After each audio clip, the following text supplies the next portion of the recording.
Hello, welcome to my submission for Redis Dev Hackathon. The project name is URL Shortener and it is submitted by dev117uday. The primary objective for this project is to create an alias for long URLs and to record the visits on the URL for more info about this use. So how it works: when a user hits the server with the short URL, it will be redirected to the long form URL. This is a typical architecture of such an application. When the user hits with the short URL, the server will fetch the long URL from a cache and redirect it to that. But in case the cache is missed, it will go to a document database and then will redirect the user from it.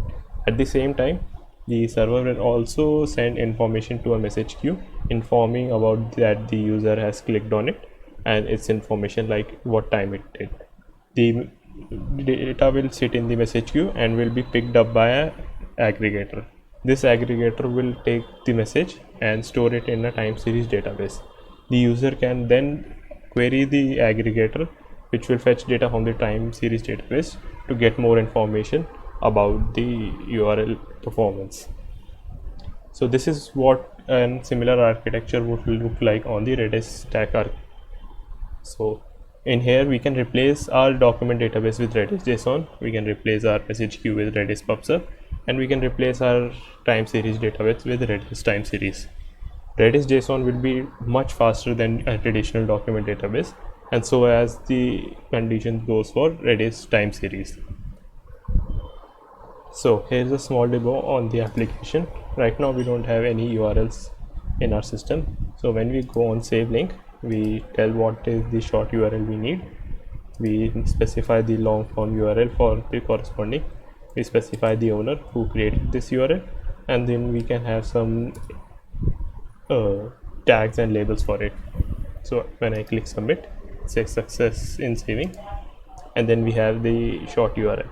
We click here for more info, we can see the information about it, and as we can see, no user had hit the URL for now. So if we go on localhost and try to hit the /Google, we will be redirected to the Google's website. So if we refresh our page now, we can see we have one page hit on our short URL. Now after adding some sample data to our thing, we can look at the number of clicks that happened to our server at different timestamps. So the tech stack we use is React for frontend, Go for high performance server that converts the long URL to short URL, and Spring Boot to perform the aggregation and to interact with the time series database. Features used are Redis key value store, Redis JSON, Redis PubSub, and Redis time series. The libraries we use are Spring Data Redis and Redis. Thank you.